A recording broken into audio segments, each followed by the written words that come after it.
Have you ever wanted to stay in a castle? If you have, you are going to love this episode of Grow with Evergreen because our guest today helps people do just that. And it's a business that's turning over £4 million.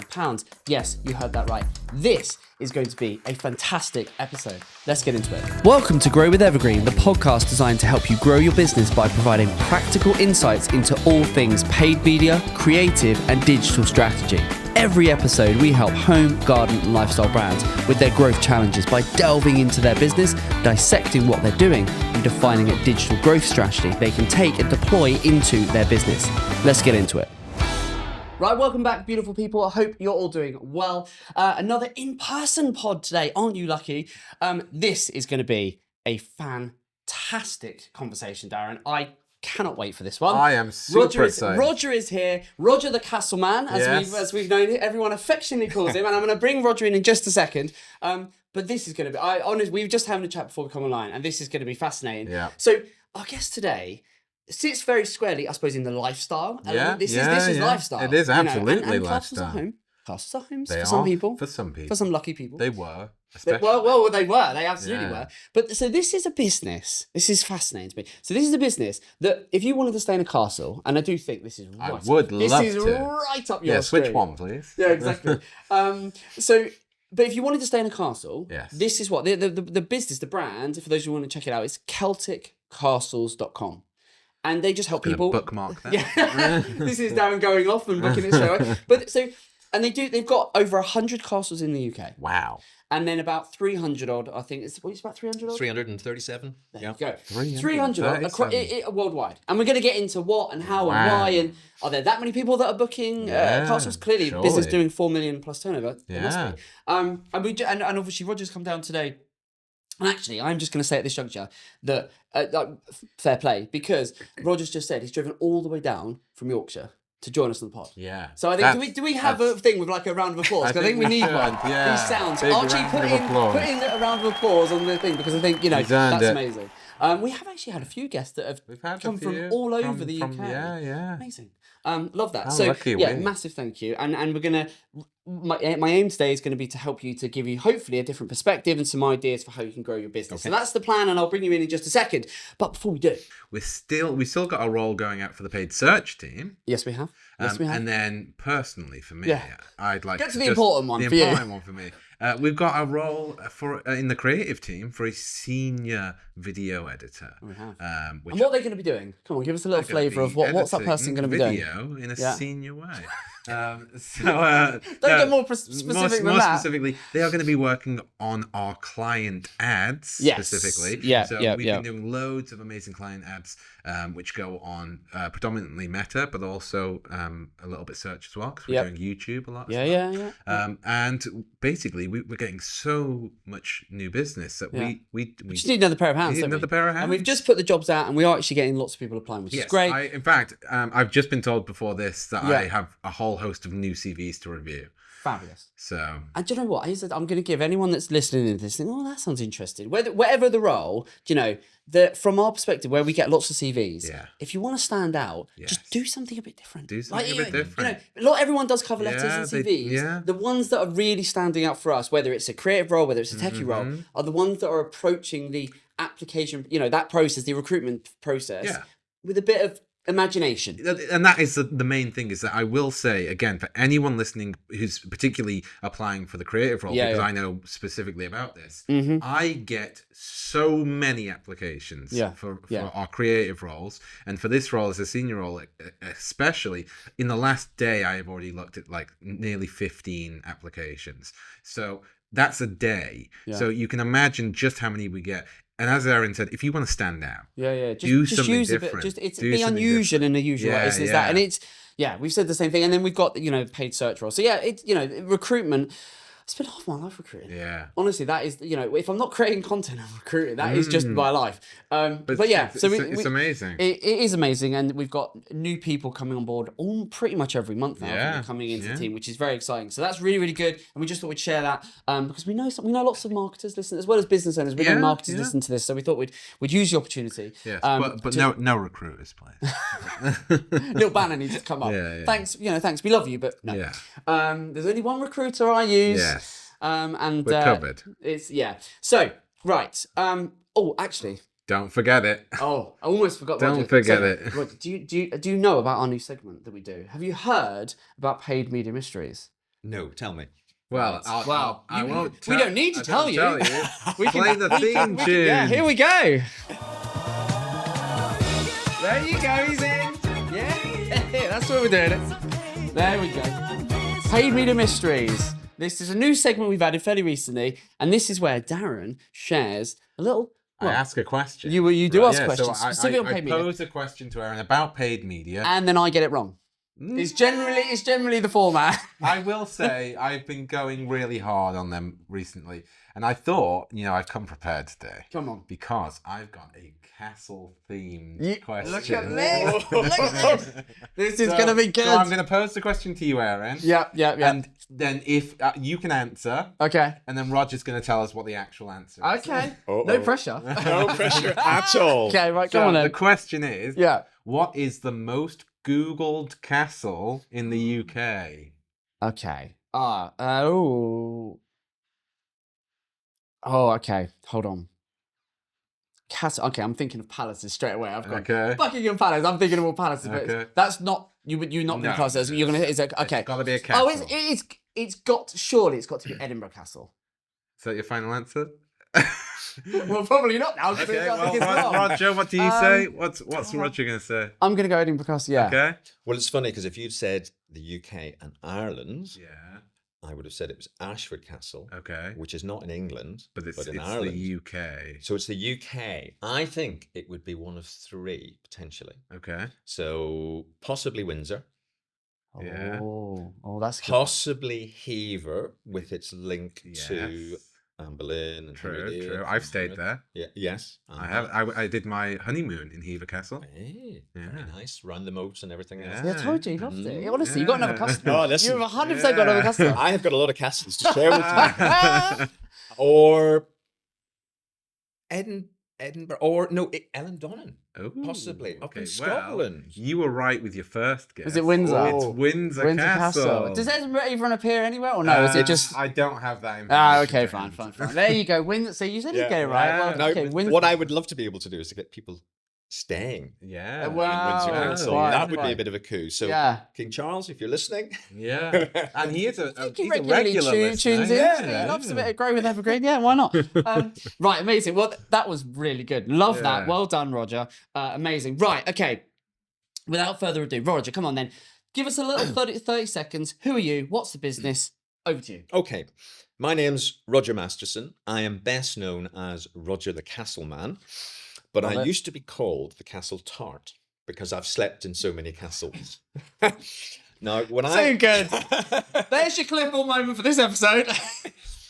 So we were talking about trust on the website, and I said we need to get some photographs up on the site and show that we're not just robots, we're real people. Yeah. So I went on holiday for the week and came back to find the team had put my picture on the site. Okay. And Julie in the office said we can't call him the Castle Tart, so they came up with the Castleman. Fine. And we put a form to it, and people were filling it in. Okay. And when I was speaking to Americans before, I would say, they call me the Castle Tart. They would giggle and laugh, but you know what? Conversions means up. So that's where this all started from. I see. Okay, amazing. And you said you've been doing this like 20 odd years. 27 years. 27 years. From the original idea. Yeah. We're getting quite good at it now. Right. And it started from a really bad customer experience. Okay, you got to share. You got to share this story. Come on. This is gonna be an episode of storytelling. I can tell, and I am excited. So sit back, grab yourself a coffee, and listen in. Go for it. Come on. So I like staying in unusual places. Okay. And I saw an advert in the Times that it was a company called Crofts and Castles. Okay. So I sent off for this brochure, as it was, lovely little A5 booklet. Yep. And when I opened it up, I was really disappointed. It was full of bungalows, no crofts at all. Okay. So no little thatched cottages, stuff by the sea. Yeah. And then there were 2 castles in the brochure as well. Right. And I looked at those, and they were a bit rough and ready. And I just thought, who would want to stay in a castle? Okay. And that got me just asking the question: how would you find a castle to stay in? Internet just started. Started to do searches. There was nothing online. So what I did was I contacted every tourist local authority. There were 19 at the time in Scotland. Okay. and got their brochures for 18 months. Yeah. The garage was piled high with all these brochures, and I'd be flicking through, and I found 4 castles that were advertising. Okay. Basically, I think you had to be a member of the tourist board to be able to advertise and all the rest of it. Yeah, yeah. So we sent off for their brochures, and they were typical A4 3-fold brochure. We got a couple of pictures, scanned those in, put the history on, Yeah. and stuck a booking form on, and put them on the internet. Okay. And within 3 hours, a guy in New York This is so good. filled the form in.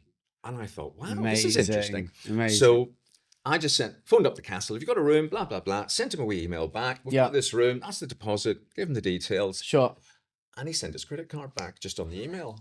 And I thought, blimey. This has got what, late 90s? This is late 90s. This is amazing. I thought, blimey. Yeah. Now what do I do? Yeah.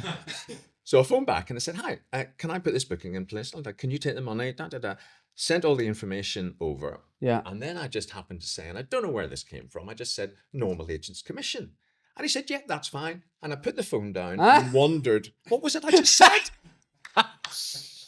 And what happened was we gave these 4 castles in a 4 or 5 month period more business than they'd ever seen. Because what was happening in the States, it wasn't word of mouth. Right. It was word of email. Okay. So what people said, I've just booked this castle, go and have a look at this website and all the rest of it. And when we first put the URL up, it was called Stay in a Castle in Scotland. And then took a big breath, .com. So I'm obviously from Ireland. We're doing castles. So that's where Celtic Castles came from. Makes sense. So we saw this business coming through and we said at the start, we knew the travel agent model would be disrupted with the internet. Okay. So number 1 is we're going to sell at the same price. Okay. Number 2, we're going to get back to them really quickly. Mm-hmm. We're going to get to know these properties really, really well. Mm-hmm. And at some point, we're going to stay in them. Mm-hmm. But because we were phoning them up every day or 10 times a day, checking availability, sure, we got to know them really well. And then we did go and stay, and almost we became their front of house sales team. Wow. And we also said, because one of the problems then was the castles were more interested in how do you connect to the internet as opposed to understanding it as a marketing tool. Sure. So we're not going to go out and knock on a castle door and say, you should be part of Celtic Castles. And we've continued that through. So we don't go to castles and say, you should be on our site. They've got to find us first and then contact us. So that was the premise of the business. Right. And we've just grown it 1 booking at a time, 1 castle at a time. So good. And that is, I love it. So, and that leads us all the way to today, which is where you said that as a business right now, how you are finding your customers, this is a business that is entirely organic. So everything you are doing is just through word of mouth, referral, and organic visibility. Yes. So your SEO, all of your organic stuff. Absolutely. So just expand on that. What have you done? What are you doing to drive that? What is the strategy? Well, the strategy is to be at the top of the organic listings of Google. For every conceivable search term that people might look for a castle stay. Where there's intent, someone's going, I know I want to stay in a castle, absolutely, but I have no idea what and how and where and where to start. So they might type in stay in a castle in Scotland. We want to be at the top of the organic listings. Okay. We're not using paid advertising. In fact, I do feel a bit of an imposter here.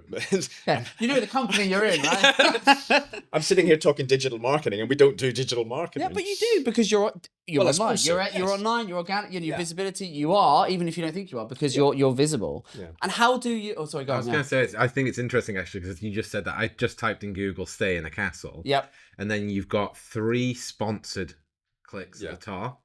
Like Airbnb, hotels.com. Yeah. But then the first organic one is you guys. Right. There you go. Yeah. So you've that makes sense. People are looking, they don't maybe know what they're searching for. They probably don't know what's out there. And I'd imagine the education piece on this must be huge, right? Because people must look going, I know if I want to stay in a castle in Scotland, that is a hop, skip, and a jump away from actually going, oh, I want to stay in this one and this type and what's available. Mm-hmm. So what are you doing then in terms of how are you getting your visibility to be at the top of those search? What are you doing to drive that? Well, we're making sure that the content that we're offering, what we want on the site, we don't want them all to come in on the homepage. Sure. If somebody's looking for a wedding for 2 in Scotland, we want them to land on our wedding for 2 listings or content linked to that search. So that's our whole focus.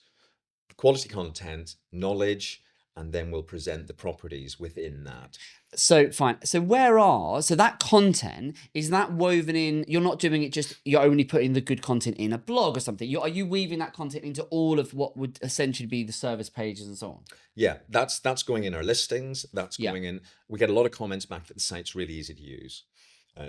I'm always critical about it because I think we can improve all the time. But easy to use and navigate through the site, or land on the right page that gives you the information that you want. Okay. And one of the issues that we have is, because we're targeting a number of different sectors, so we're doing castle hotels where you book a room, self-catering where you might have a small group, 10 to 16 people, family, whatever. And then we're into the exclusive use side of things where somebody's taking a whole castle, it's fully serviced, you know, chef, butler, whatever. So when the customers come in, there's an element that they might be overwhelmed by the choice that they've got. So if we see they've clicked on a couple of properties and they're obviously going all over the place, behind the scenes, then we're logging that and then popping a little thing. Do you want to speak to an expert? But what is that, like a live chat thing? No, and it's interesting. Live chat, we're looking at it again. We did put it on in the past. Nobody was using it. Obviously, there's a lot more of that going on now since COVID and all the rest of it. But we're going to reintroduce that and see what happens. But no, they get a little form to fill in.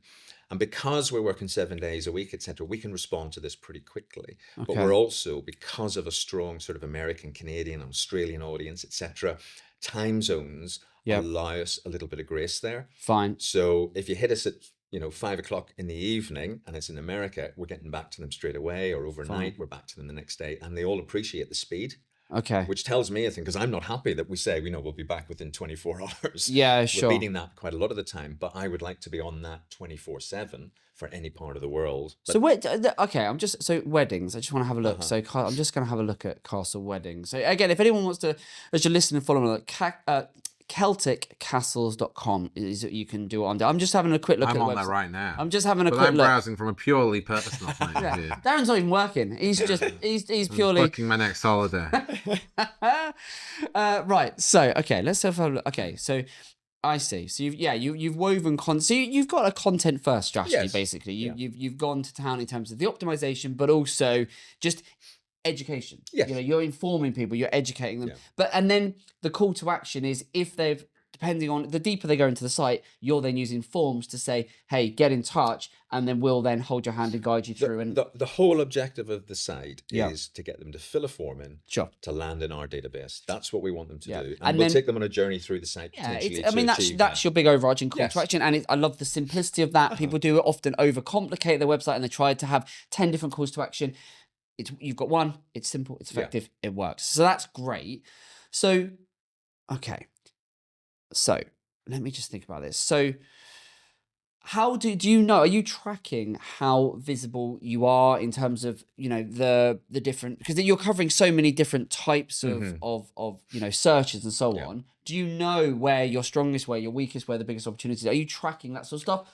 Like, how strategic are you being in what you're creating and how you're creating it, or is it just a little bit of like, we're going to do whatever's top of mind today? No, we do look at stats. Okay, good, yep. And we look at where we rank.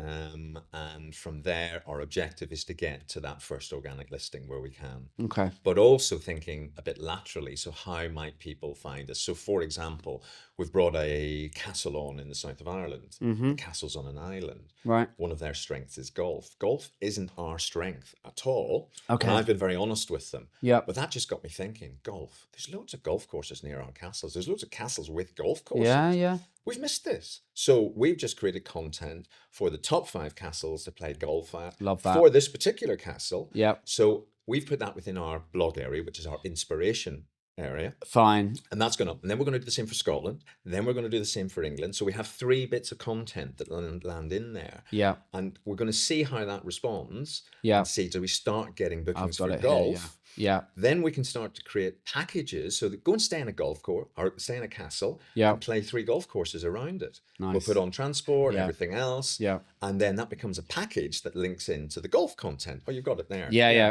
So we just build this slowly and watch what's happening. Right. Okay. And then if we're moving up the listings with this, because golf obviously is a huge topic, everybody, is searching for different stuff. Let's see how this responds. Sure. And is there a chance here to get people filling in forms for these respective castles?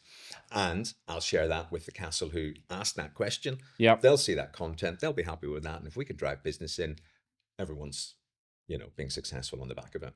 I like it. Okay. Yeah, it's smart. As you say, thinking about the way in which people are searching, the different ways people are going to search, and ultimately it's going to lead them to a castle, or potentially. But that thinking about their interests, what they might be doing, that's really smart. And as you say, the golf, and then you're I'm just looking at the one of the golf ones now. So you're then internally linking off to the specific castles and stuff like that. Yes, yeah, amazing. And again, we want them to have a look at the castle and fill that booking form in on the castle. So where's the booking form on this? It's not page? on there. Because you this have is to an go to the castle, and they sit within the castle areas. So what would be the call to action on, say, a page where it is more in the inspiration, the blog section? Have you got a call to action on here? What would that be? The call to action is click on the castle. Really, it's because we could bring them in on an expert form. Yeah, potentially if they seem to be going around. We'll sure. And what we are going to do going forward as well is we feel that when they get to the bottom of the page, there's nothing to move on to. So we want to inspire them continually. But what we don't want to distract from is their ability to click that button to fill in the form. So we're starting to work with that and just see what's the best way to distribute it. Have you got many this inspiration that with these sort of long form, it's text, image. Have you got quite a lot of these on the website? Yes, there's a lot of them. Yeah. So I think there's a couple of things just from I've just put my SEO hat on, and there's a couple of things that you could do straight away just to improve these and get better engagement on these. So because the way they're structured, I'm just looking. So I'm going to go back to the golf one because that's the one I was just in. Where has that gone? Here it is. So I'm just looking at one of the golf ones now, where you've got, as you say, all different sorts, lots of different castles. So there's probably how many castles on There's here? probably 6 or 7. 6 or 7 on here. So again, you've got the structure of a page in terms of you're going to have one H1. So a good SEO structure of a page, you're going to have an H1, which is a heading 1 tag, which is essentially that's the title of the page, essentially. Then you have H tags that go from 1 to 6. Yes. Every page should only have one H1, but then from H2 through H6, you can have as many of them as you want. Okay. Right? But what you're doing on the website, this is just a little thing, but it will it's a marginal gain that will increase how prominent these pages will be in the search results. Okay. You're not using H2 down correctly, just from what I can see here. So, for example, you've got here these subheadings. Yes. These subheadings, that one's a H3, that one's a H4. So what you're doing is you use the H tags. And for anyone that's that's got a blog, this is a very easy thing you can check is, are you using the heading tags in the right way? So at the top, it should be H1. Yeah. But then your subheadings, your next most important subheading should be H2. Okay. And then within a H2, you might have a H3, which is also hierarchical. Right. But what you've done here is you're telling Google that maybe a H4 or H3 is more important than, a H2. Right. And because you've bypassed H2s and then you've mixed up, you've got H3 and H4. So for example, if we had all the castle names as H2s, that gives them 100%. and exactly that.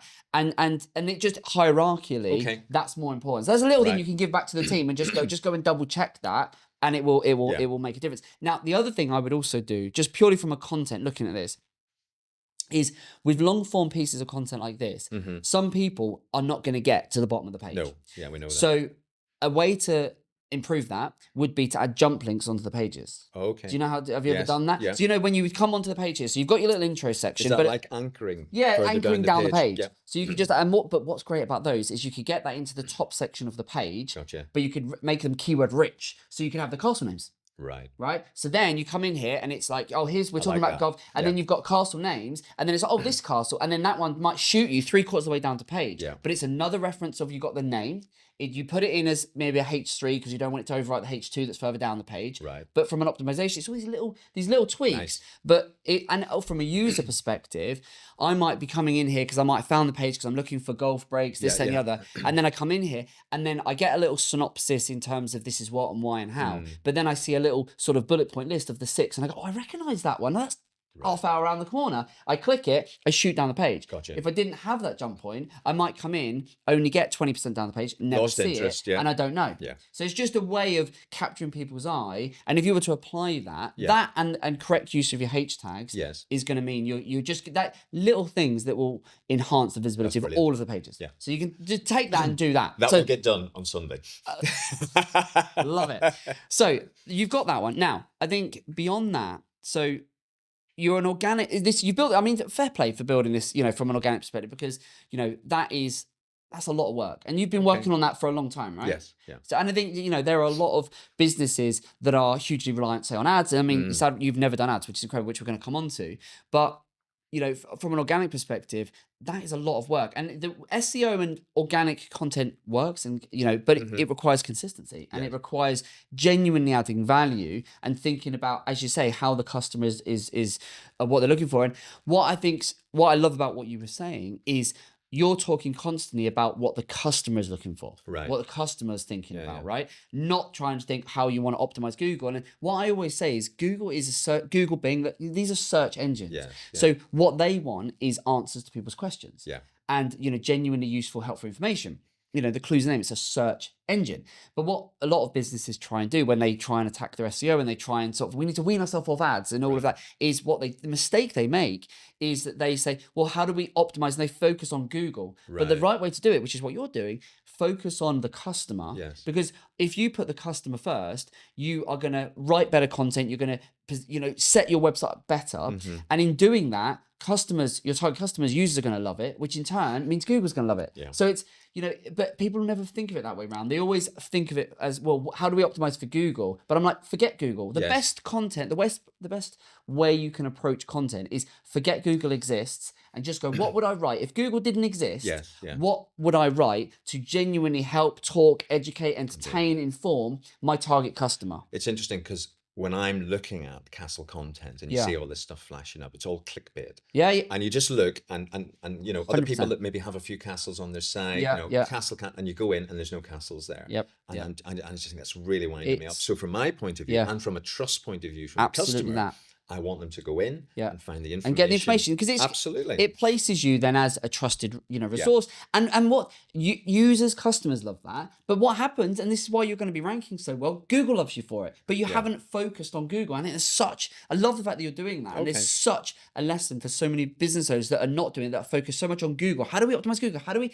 get our website to rank more? How do we make our content work? But actually, forget about Google. Focus on how you can genuinely help your customer. Because if you do that and you do it with consistency as you've done, you win the race with Google every day. Okay. So that's good to know from our side of things, because we're doing that sort of subconsciously. Amazing. I mean, it's fantastic. So I love that. Before we go any further, are you enjoying today's episode? If so, you'll love our other show, Tea Talks. They're short, informal chats where the Evergreen experts and I share actionable nuggets on all things paid media, creative, and digital strategy that we use daily when growing our clients' businesses. And best of all, much like this podcast, it's completely free. So if that sounds like something you'd be interested in, see the link in the description. Now, let's get back to it. So that's the good. Okay. That's the good.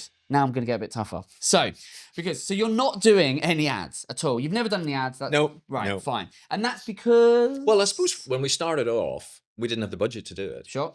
And then we just focused on, hang on, if we're at the top of the list, my belief was people don't want to click on sponsored ads, they'll come to the genuine content. And if Google have got the quality they need, in theory, we should be at the top of that list. Okay. And then if we can deliver the service behind that, word of mouth, or word of email, or whatever it will be, we'll spread our name out there. And I think from the point of view, I hear companies spending, all this money on Google ads. We get a small slice of the revenue that's generated. So we have to generate even more money to make that pay for itself.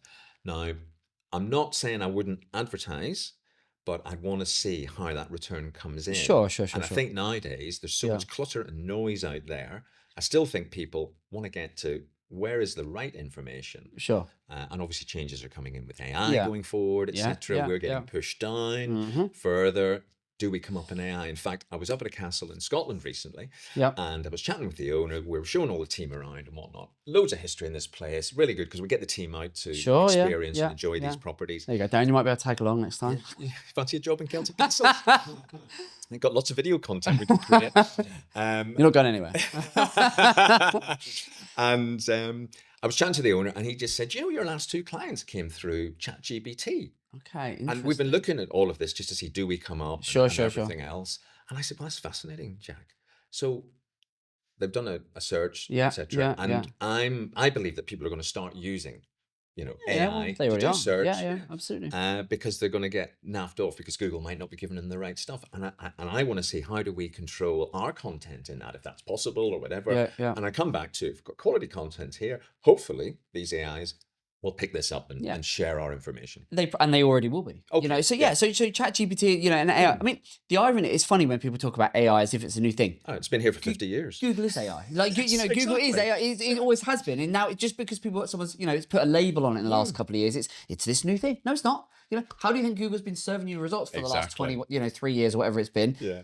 It's not a new thing, but it's just it's evolving, it's advancing all the time. It is getting very, very clever.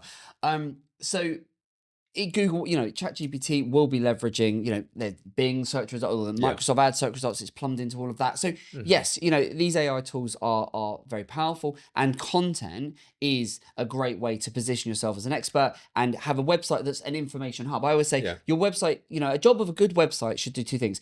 What half of the purpose of a website should be to sell the product, the service, or whatever, but half of it should be to educate. If you want to be found, and you're obviously doing that, so that's fine. And I think.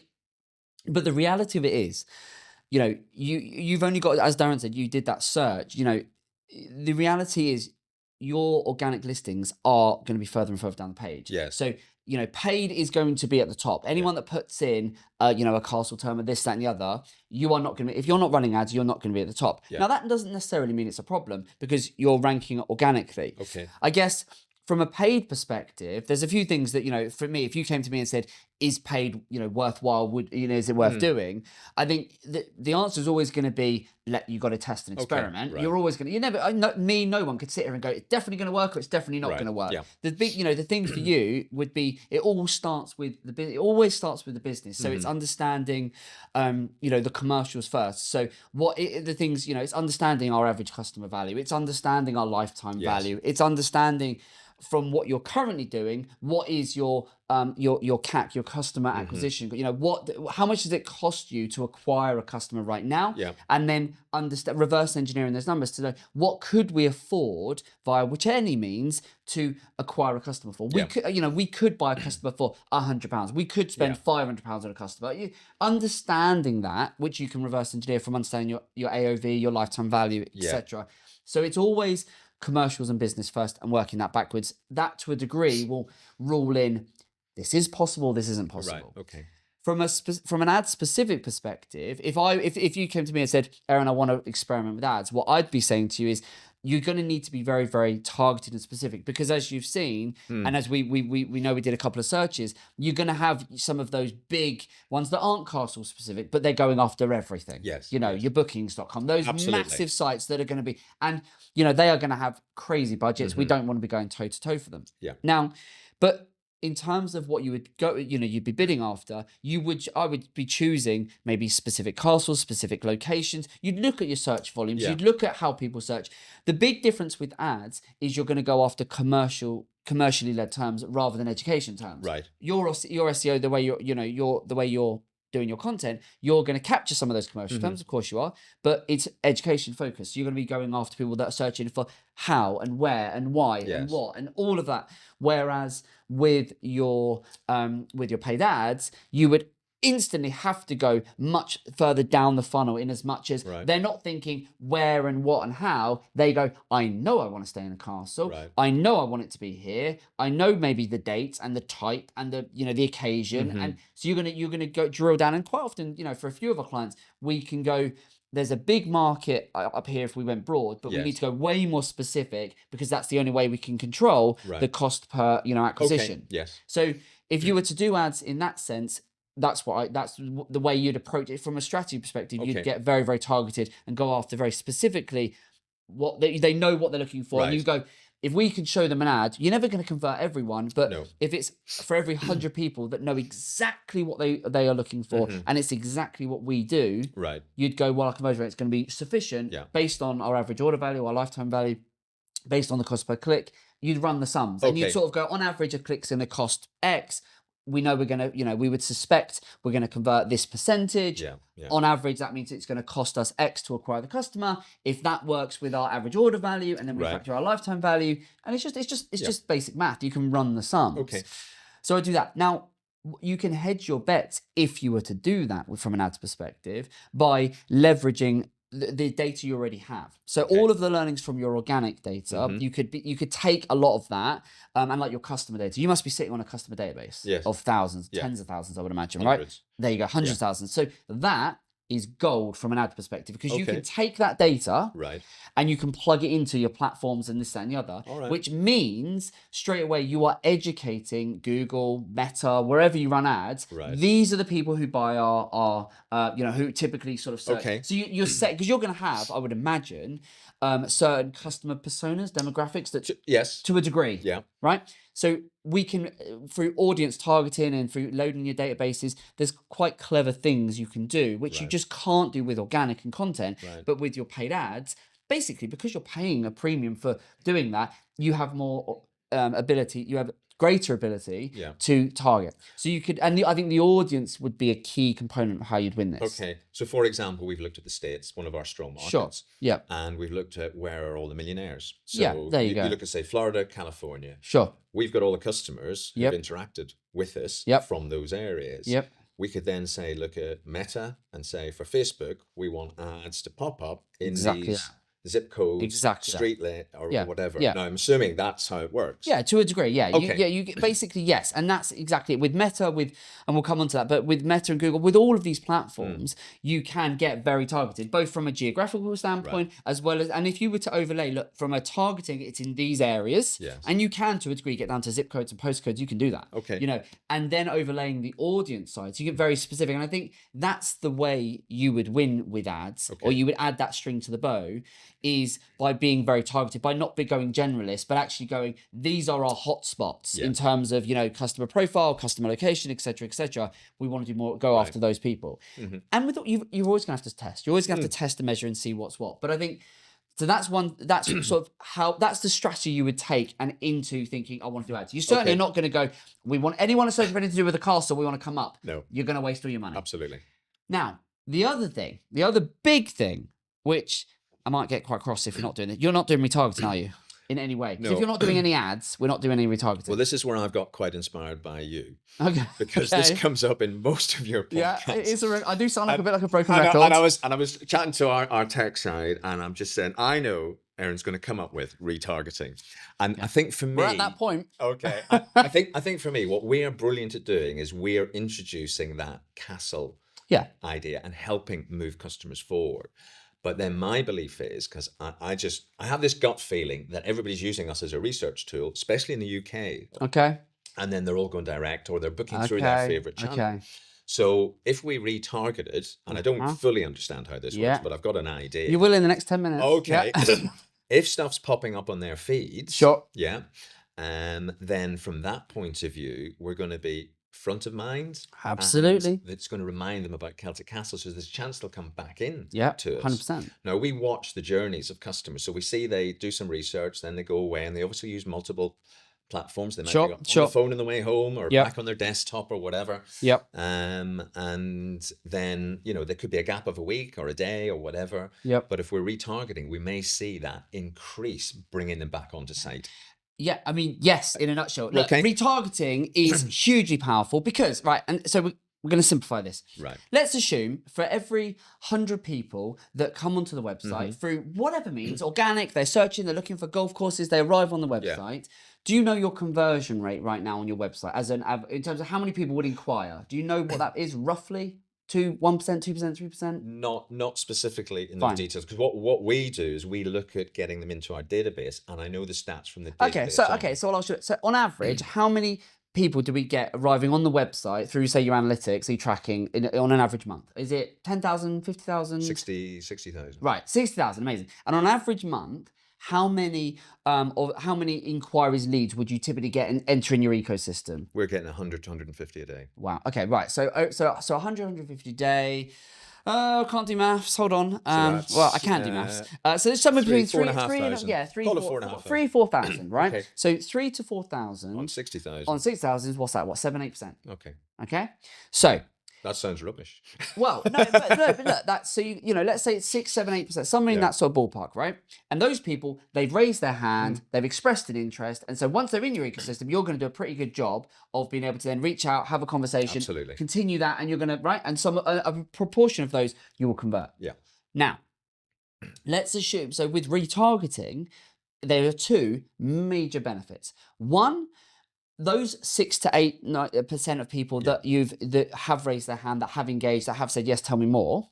What we could then do with retargeting, whether it's Meta, whether it's Google, whatever, is we could then stay top of mind with those folks by showing them ads that are basic, and we could think about the mindset they're going, or the questions they're going to have, and we could use, this is what you're sitting on a gold mine, because you could use all of your content to further educate it, and you could do it in a dynamic way. Whereas if they've inquired about a particular castle or a particular area, say it's Ireland they're interested specifically, you could tailor that content in creating a retargeting funnel that would essentially just hit them with, here's this information, here's this information, here's this information. And all the while, you're staying top of mind. You're reinforcing, we're the experts, we're the go-to people. This is why you need to book with us. These are the benefits. These are all of the USPs, everything about why to book with you. So for example, they've come in Ireland. We've seen what properties they've come in on and looked at. From there, we might say, all right, they might be interested in golf, for argument's sake, or visitor attractions or historic monuments. We could feed them content for those, which brings them back in, and then they think, where was that castle? And then they come through. So you're getting, it's just you're getting them to come back in, right? Indeed. And that's the people that are, and then what you could also do, think about your point about people might use you as a research tool and then go elsewhere. Well, what you've got to do, that will be happening. So what you've got to do with the retargeting is you've got to make sure that you are staying top of mind, but you're reiterating the why us, why you should book through us. You know, the expertise, the experience, the 27 years we've been doing this, that we are the go-to. These are the top 10 things these you are need to think about. This is the stuff you're not going to get if you go to a generalist, right? And you can add all that value, because if by not retargeting, you're effectively one and done, because they come on, if they inquire, right, and then they leave. And the other big thing with retargeting is that's of the 6-7% you can continue to educate them, but the other 90-odd% that have just come on and then left, you've lost them forever. In terms of, because that's where I would see the benefit, because if we're targeting that 90%, that's the big thing. That's where the gold is. Absolutely is, because that's where you've lost them forever if you don't retarget. But that, you know, those tens of thousands of people, now what we could do, now what you've got, this is where it's different. This is why I cover it second, because the people that have expressed an interest, you could do dynamic content retargeting because you know what they're interested in. But the people that haven't engaged, they haven't raised their hand and said, I want this, they haven't inquired, they haven't submitted a form, you don't know. But what you can do from a retargeting perspective, you could show them ads, show them content to basically continue to, so that they're online, they're doing that, then the kids start screaming, you've got to make dinner, you're away. But then wouldn't it be powerful if you could say, essentially show them ads. Oh, are you still considering that castle? Oh, here's some of our most popular castles. Here's some of the things you could do. Here's this, here's that. So you could come up with lots of different creative ways and creative messages. And then drop those in sequentially. Either sequentially, or you could go more random to just see what piques people's interest. But the call to action would be drive people back to the website. You know, get in touch with our team, book a an appointment, speak to our team. And then we can measure how strong those messages are. And the beautiful thing about all of this is you're with retargeting specifically, you're only going to be spending money on the people that have already been on your website, and your content is driving people into your website, and they're only arriving on your website because they've got an interest and they're actively searching. Oh, Aaron, you've got me excited. This is the job.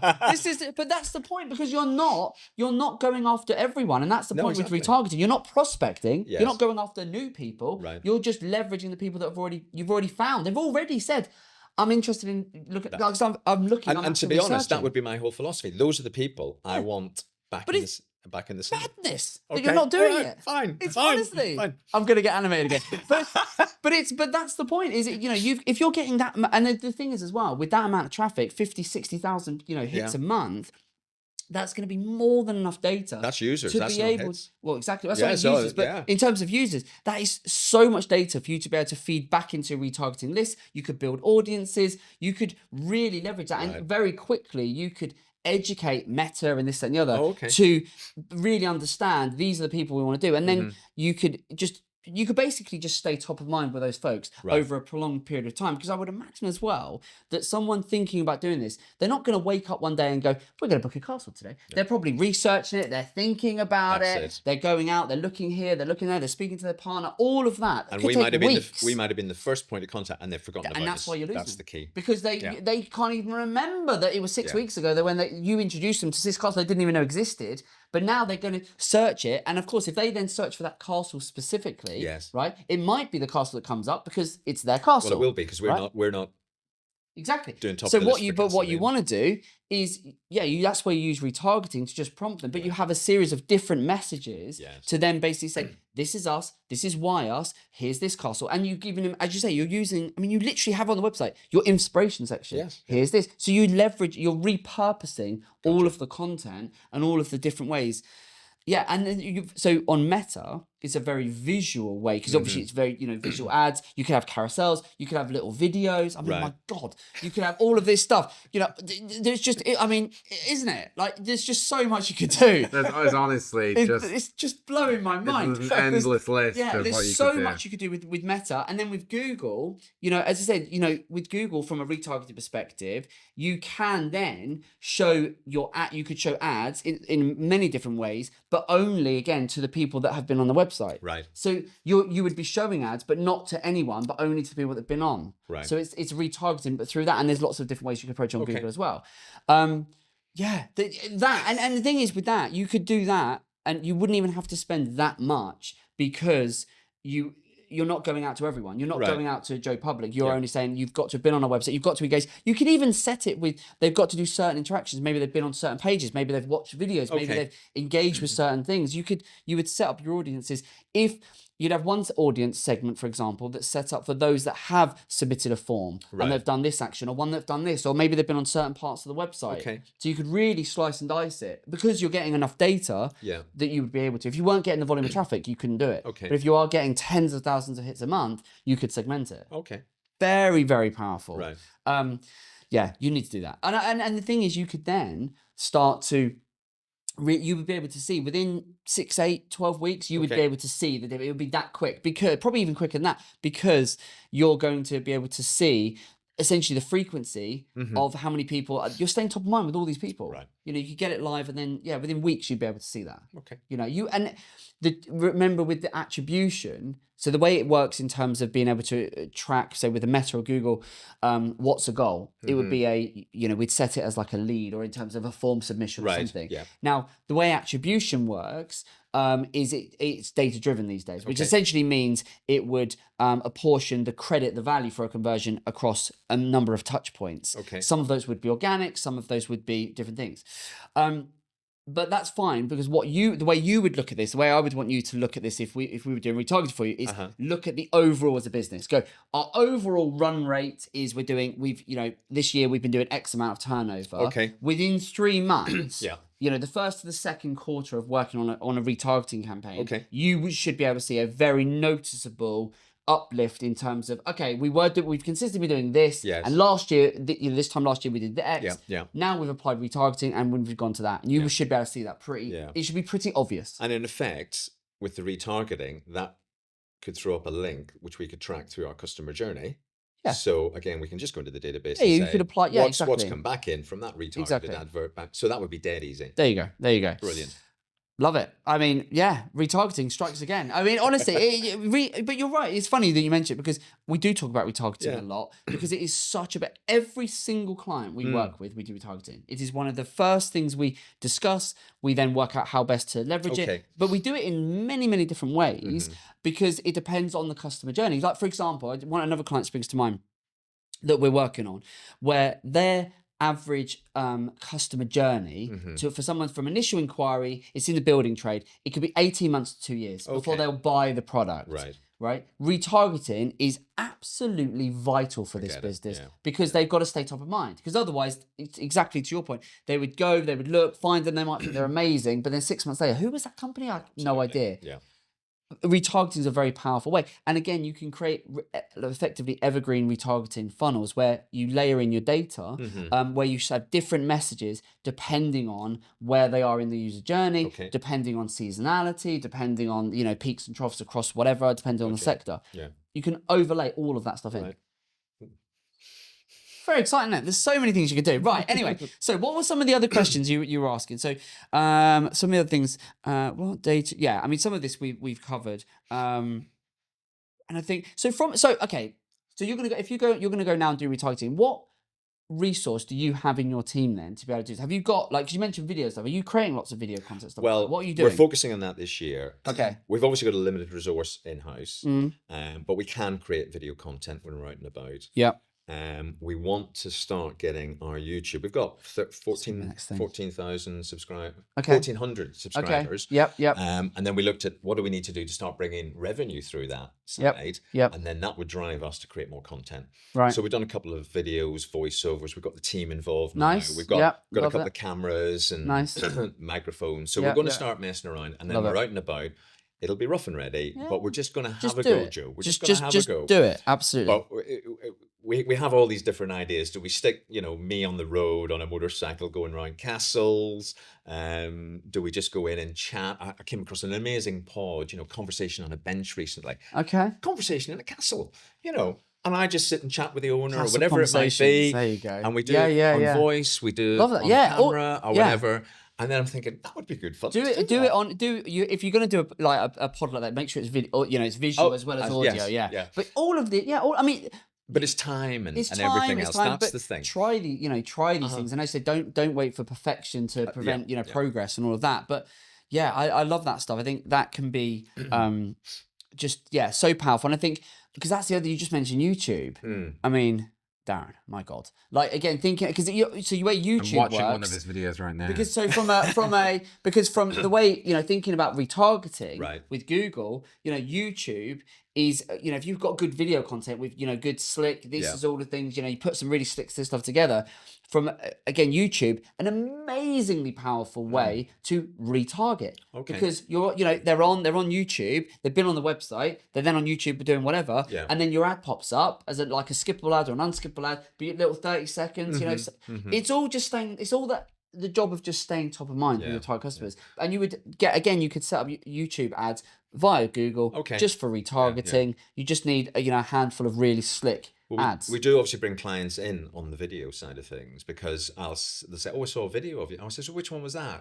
And I do one where I sort of open this gate and tell a little bit of historical story for a castle and I've got a yellow coat on. Said, was it the one? Yes, it's the one in the yellow coat.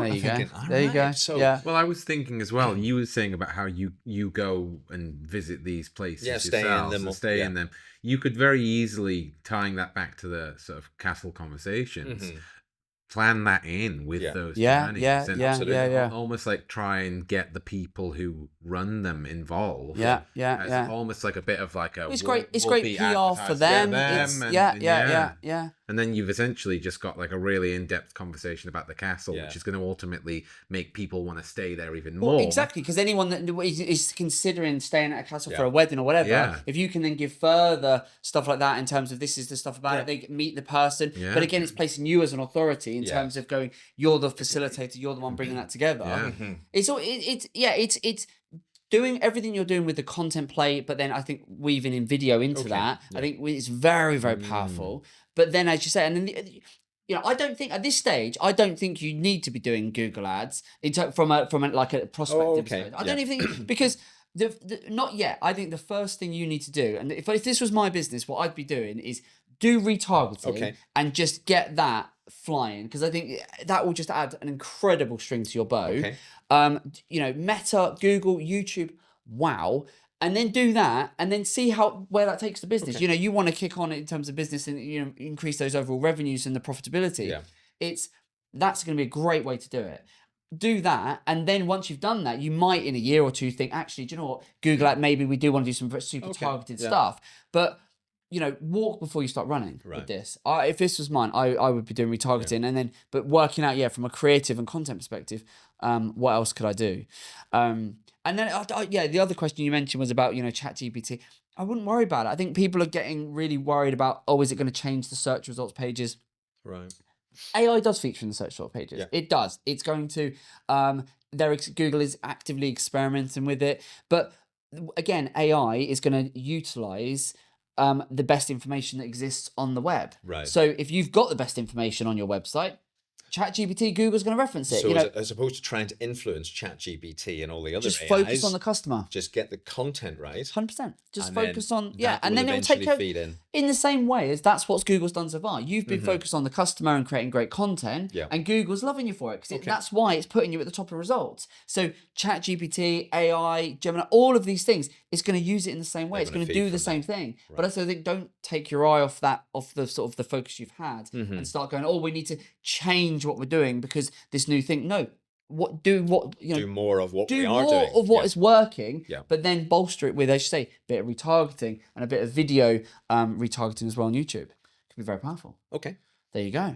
Have you got any other questions? Anything else you want to cover? I just think otherwise you need to hightail it back to Yorkshire and then get retargeting sorted. Well, I mean, I've got a very important question. Go on. Roger. Which is your next castle to stay in? Have you been to Coombe Abbey before? I have, yes. Because I am considering it. Oh, right. And which bedroom? Well, I'm looking at some of the, is it the featured doubles? Yeah, featured doubles, yes. And you can have your bathroom hidden behind a bookcase. Probably turn the cameras off. I was going to say, it's just up the road. Well, I think we'll just... I know it is. That's why I'm considering it. I think we're just going to have to wrap this one in while you two just book some why don't we just meet there and we bring a few cameras and have a blether? There you go. Yes. Right, there you go. Do you know what? I think this has been such good fun. Roger, massive thank you for coming in. Pleasure. I've loved it. It's been, such fun. I think it's an amazing business. CelticCastles.com. Check it out. Fantastic. I think you've got another customer in Darren straight away. But thanks so much. Hopefully go and implement that retargeting. And for anyone that's watching or listening that's not doing retargeting, it's going, oh my God, I should be doing it. Yes, you should. So make sure you get it implemented and it will help further grow your business. Thanks so much for watching. We'll see you on the next one. Take care. Hello, beautiful people. I hope you enjoyed today's Grow with Evergreen podcast. I want to ask you if you would like to be my next guest. We're looking for more home, garden, and lifestyle brands to join us. So if you're using paid media such as Google Ads and Meta Ads, if you're willing to be honest and open, and if you're wanting to grow online, then I think you'll find our podcast incredibly helpful for your business. You can apply directly via our website. Simply click on the navigation in the top right-hand side of the website and select podcast. Fill in the application and one of my team will get back to you. Best of all, it's completely free to join us on the Grow with Evergreen podcast. I look forward to helping you grow your business very soon.